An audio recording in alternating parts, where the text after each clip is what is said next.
इस एक्सप्लेनर में आपका स्वागत है। आज हम एक ऐसी कहानी की गहराई में उतरने वाले हैं जो किसी थ्रिलर से कम नहीं है। हम बात करेंगे कि कैसे एविएशन इंडस्ट्री में तहलका मचाने वाली एक विशाल हाइपर ऑप्टिमाइज्ड मशीन अचानक बस टूटकर बिखर गई। हम महज आंकड़ों की बात नहीं करेंगे, बल्कि इस 34 साल पुराने साम्राज्य के पतन की जड़ तक जाएंगे और समझेंगे कि वो कौन से कारण थे जिन्होंने इतने बड़े पैमाने पर तबाही मचाई। आइए सबसे पहले इस टाइमलाइन पर नजर डालते हैं। जरा सोचिए, सिर्फ 24 घंटे, महज 24 घंटे के अंदर 34 साल का इतिहास कैसे मिट सकता है। 1 मई 2026 की शाम को डिट्रॉइट से रवाना हुई फ्लाइट 1833 बिल्कुल आम उड़ानों जैसी ही थी, लेकिन 2 मई की तड़के सुबह जैसे ही डैलस फोर्ट वर्थ पर इसकी लैंडिंग हुई और इंजन बंद हुए, हालात पूरी तरह बदल गए। इसके ठीक 2 घंटे बाद संचालन पूरी तरह से ठप हो गया। एयरलाइन हमेशा के लिए इतिहास बन गई। और इसका असर 17,000। ये महज एक आंकड़ा नहीं है, ये उन कर्मचारियों की संख्या है जिन्होंने एक ही झटके में अपनी नौकरी खो दी। ये आधुनिक अमेरिकी एविएशन इतिहास में डोमेस्टिक एयरलाइन क्षमता को सबसे तेजी से और सबसे बड़े पैमाने पर हटाए जाने की घटना थी। पायलटों से लेकर ग्राउंड क्रू तक हजारों जिंदगियां रातों रात एक भयानक अनिश्चितता में डूब गईं। तो इस पतन को समझने के लिए हमें थोड़ा पीछे चलना होगा, जहां से स्पिरिट इफेक्ट की शुरुआत हुई थी।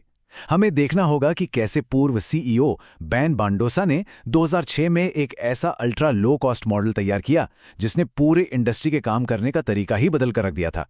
इस पूरे मॉडल का जो किंग मेकर है, उसे एविएशन की भाषा में CSAM कहते हैं, यानी कॉस्ट प्रति अवेलेबल सीट मील। आसान शब्दों में समझे तो जेट ईंधन जैसी अस्थिर लागतों को हटा दें तो ये मीट्रिक उन खर्चों को मापता है जिन्हें मैनेजमेंट कंट्रोल कर सकता है, जैसे लेबर, विमान का इस्तेमाल और रखरखाव। बजट एयरलाइन बिजनेस की सफलता की धड़कन ही यही मीट्रिक है। मैनेजमेंट का हर एक फैसला इस आंकड़े को नीचे रखने के इर्द-गिर्द घूमता था। और इस चार्ट में उनका भारी फायदा बिल्कुल साफ नजर आता है। जरा इस अंतर को देखिए। अमेरिकन, डेल्टा या यूनाइटेड जैसी बड़ी लेगेसी कैरियर्स की लागत जहां 11 सेंट थी, साउथवेस्ट की 8.6 सेंट, वहीं स्पिरिट ने इसे महज 5.41 सेंट्स पर ला खड़ा किया। बड़ी एयरलाइंस के मुकाबले आधे से भी कम खर्च। ये विशाल अंतर ही उनका वो ब्रह्मास्त्र था जिसने उन्हें बाजार में लंबे समय तक अजेय बनाए रखा था। लेकिन सवाल यह है कि इतनी कम लागत आती कैसे थी? इसके पीछे एक बेहद सटीक मैकेनिकल परफेक्शन था जो 3 पिलर्स पर टिका था। पहला, एयरबस A320 फैमिली के साथ फ्लीट में 100% एकरूपता। दूसरा, एकदम सख्त 30 मिनट का टर्न अराउंड, मतलब विमान आया और आधे घंटे में दोबारा उड़ने के लिए तैयार। और तीसरा, विमान का भयंकर इस्तेमाल, औसतन 12 घंटे प्रतिदिन। एक विमान को दिन में 12 घंटे आसमान में रखना कोई मजाक नहीं है, और जब इसी मशीन में 228 यात्रियों को एक साथ बिठा दिया जाए तो मुनाफा छप्पड़ फाड़कर होता है। लेकिन फिर आता है 2020 के बाद का दौर। एकदम परफेक्ट चल रही इस मशीन की रफ्तार धीमी पड़ने लगी और ऐसे संकट सामने आए जिन्हें टाला नहीं जा सकता था। गियर्स जाम होने लगे थे। अब यहाँ जो चीज़ सबसे दिलचस्प है वो ये कि उड़ान के घंटों में एक बहुत ही मामूली सी गिरावट ने कैसे 200 विमानों के बेड़े को पूरी तरह पंगु बना दिया। महामारी से पहले विमान 12 घंटे से ज़्यादा उड़ रहे थे, लेकिन 2023 के पीक में ये औसत गिरकर सिर्फ 10.8 घंटे रह गया। फिक्स खर्चे वही रहे, लेकिन आसमान में बिताया गया समय कम हो गया। ये गणित उनके ही मॉडल को अंदर से खोखला कर रहा था। दरअसल ultra low cost model fixed खर्चों के प्रति बेहद संवेदनशील होता है, और यहां 3 घातक प्रहार हुए। पहला, फ्लोरिडा का खराब मौसम और जैक्सनविल ATC में स्टाफ की कमी जिसने उड़ानों में भारी देरी की। दूसरा, बड़ी एयरलाइंस ने स्पिरिट के ही प्रशिक्षित पायलटों को बेहतर सैलरी देकर तोड़ लिया। और तीसरा सबसे बड़ा झटका, Pratt and Whitney engine recall, जिसके कारण 2024 तक 40 विमान ग्राउंड कर दिए गए। जो विमान जमीन पर खड़े हों वो पैसा कमाते नहीं, सिर्फ डुबाते हैं। राजस्व सूख गया और खर्चे आसमान छूने लगे। और इसी बीच बड़ी लेगेसी एयरलाइंस ने एक ऐसा मास्टर स्ट्रोक चला जिसने स्पिरिट की सबसे बड़ी USP ही छीन ली। उन्होंने बेसिक इकोनॉमी टिकट्स लॉन्च कर दिए। इससे हुआ ये कि सर्च इंजन में बड़ी एयरलाइंस की कीमतें भी स्पिरिट जितनी ही सस्ती दिखने लगी। अब स्पिरिट का वो जो सबसे बड़ा आकर्षण था, सबसे कम कीमत, वो पूरी तरह से बेअसर हो गया। 2022 आते आते मैनेजमेंट को ये अच्छी तरह समझ आ गया था कि उनका ये अकेले चलने वाला मॉडल अब फेल हो चुका है। अब उन्हें अपने अस्तित्व को बचाने के लिए किसी भी कीमत पर एक एग्जिट स्ट्रैटेजी चाहिए थी। और यहां सामने आए 2 रेस्क्यू प्रस्ताव। एक तरफ थी फ्रंटियर एयरलाइंस, जो एक तार्किक साझेदारी थी, क्योंकि वे बजट मॉडल को बनाए रखते और फ्लीट साझा करते। वहीं दूसरी तरफ था जेट ब्लू एयरवेज का $3.8 बिलियन का नकद प्रस्ताव, जो असल में एक शत्रुतापूर्ण बायआउट था। जेट ब्लू सिर्फ स्पिरिट के विमान और पायलट चाहता था और बजट सीटों को हमेशा के लिए खत्म करना चाहता था।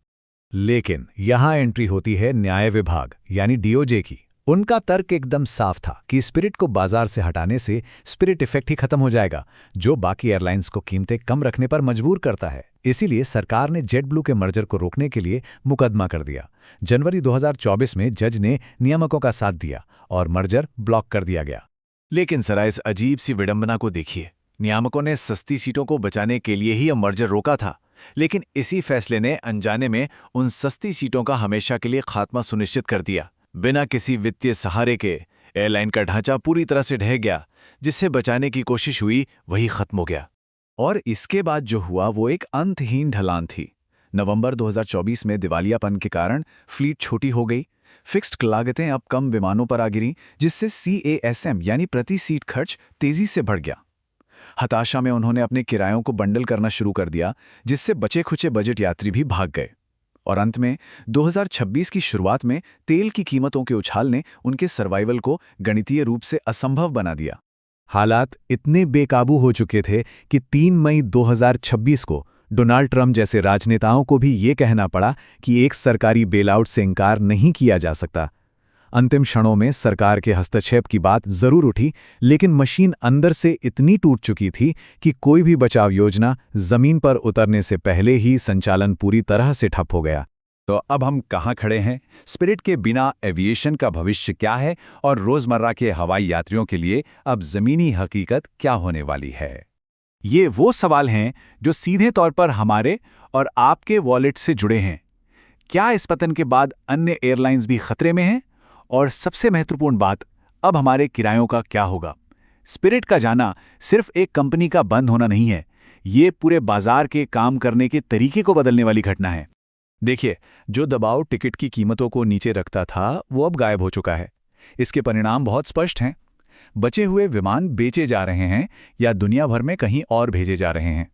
बड़ी एयरलाइंस ने सिर्फ उन रूट्स को पकड़ लिया है जहां उन्हें मोटा मुनाफा होता है और कम लाभ वाले रूट्स को पूरी तरह से छोड़ दिया है। इसका सीधा सा मतलब है कि आने वाले महीनों में टिकट की कीमतों में भारी वृद्धि होने वाली है। इस एक्सप्लेनर को हम इसी कड़वे सच के साथ खत्म करते हैं। स्पिरिट इफेक्ट खोने की असली कीमत यह है कि शायद लाखों लोगों के लिए अल्ट्रा सस्ते घरेलू हवाई सफर का विकल्प अब हमेशा के लिए खत्म हो गया है। अमेरिका की सबसे क्रूर लेकिन प्रभावी एविएशन मशीन के खोने का सीधा मतलब है कि प्रतिस्पर्धा खत्म हो चुकी है। क्या आम आदमी के लिए उड़ान भरना अब कभी पहले जैसा सुलभ हो पाएगा? ये एक ऐसा सवाल है जिसका जवाब हमें आने वाले सालों में ही मिलेगा। हमसे जुड़ने के लिए शुक्रिया।